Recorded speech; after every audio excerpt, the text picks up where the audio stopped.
things have changed significantly.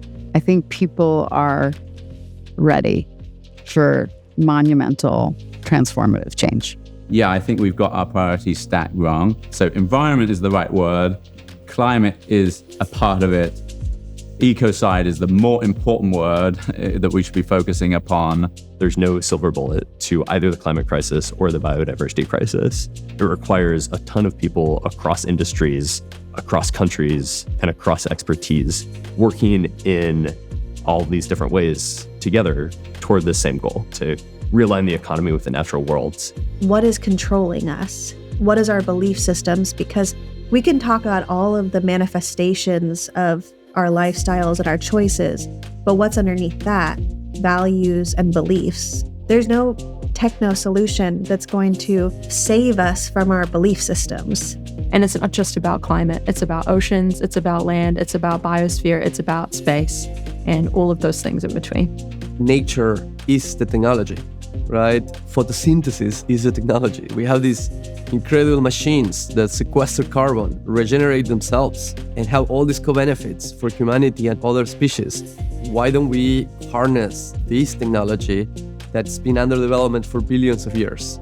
Collaboration is the most important technology that we are yet to master, and it's the technology we need to be able to survive in the planet. The Web3 space is, to me, one of the most transformative areas that is not just a technological layer, it's changing how humans coordinate and economies coordinate.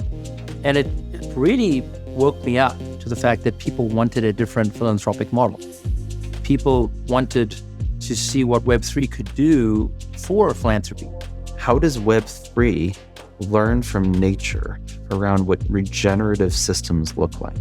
And how do we take the principles and the philosophies of what we know and are continuing to learn from nature and embed that into the technology? I feel like there's a philosophy that we've got of like, we're in crisis, go fast, but actually go slow and take your time, and holding that balance and that tension of wanting to make big impact, but needing to be slow and considered and have intent and integrity. I think for any good conversation about carbon markets, to sort of understand in some ways just how radical it is. The idea that carbon emissions be counted as a liability on the balance sheet of a corporation.